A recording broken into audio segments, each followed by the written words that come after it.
હાલો આપણે વાડીએ ચોકી કરી છે ખાતરની એ લાઈન લઈ અને પલારી આવી હવે એટલે ખાતર બધું હળી જાય અને હવે પાછું મહિના દીમાં તો પાછો ભરવાનો ટાઈમ થઈ જાય. ખાતર પલારવામાં થોડુંક આ સિઝન હતી ને કામગીરી હતી, ખાતર હરાઈ તો ગયું પણ પછી પલારવામાં થોડુંક મોડું થઈ ગયું. આપણે હવે પલારી આવી મોડા તો મોડા થોડાક એટલે કાંઈક ખડનો બ્યાવો ઉગી જાય અને બેય કામ.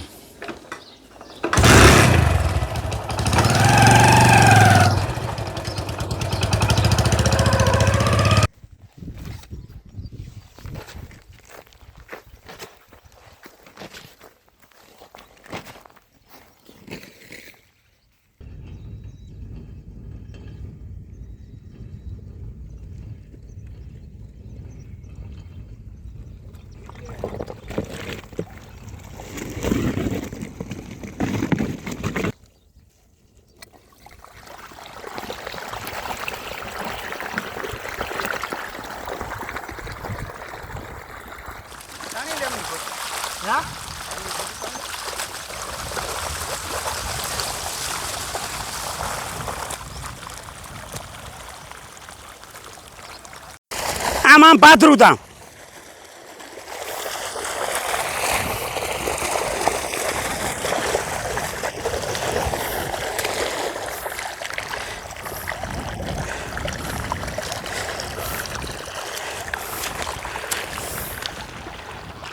આમ ફૂટી જાય બધી, પાણી આમ નીકળી જઈશ.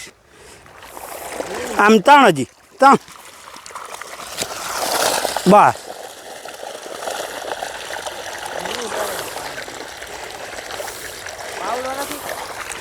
અહીંયા પાવડો ક્યાં લેવા જાઓ? અંદર હશે ઓરડામાં.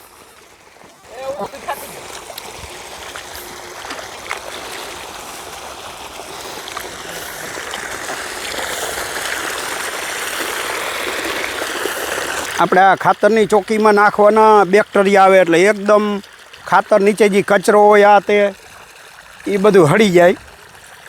એના માટેના એ બેક્ટેરિયા એ ખાઈ જાય ખાતરને અને ઝીણું દરાઈ જાય એવું કરી નાખે ખાતર. પણ આપણે આ વખતે ટાઈમ રહ્યો નથી બેક્ટેરિયા નાખવાનો. ચોકી થઈ ગઈ હતી વહેલી અને પછી ઘઉંની સિઝન આવી ગઈ એટલે એમાં મથવા માંડ્યા અને ચોકી પલારવાની રહી ગઈ ને હવે ચોકી અત્યારે પલારી. હવે ટાઈમ છે ટૂંકો એટલે હવે ટૂંકા ટાઈમમાં શું બેક્ટેરિયા કીધું નાખવા એટલે ખાલી એમને પલારી દઈ અને ખાતર હળી જાય.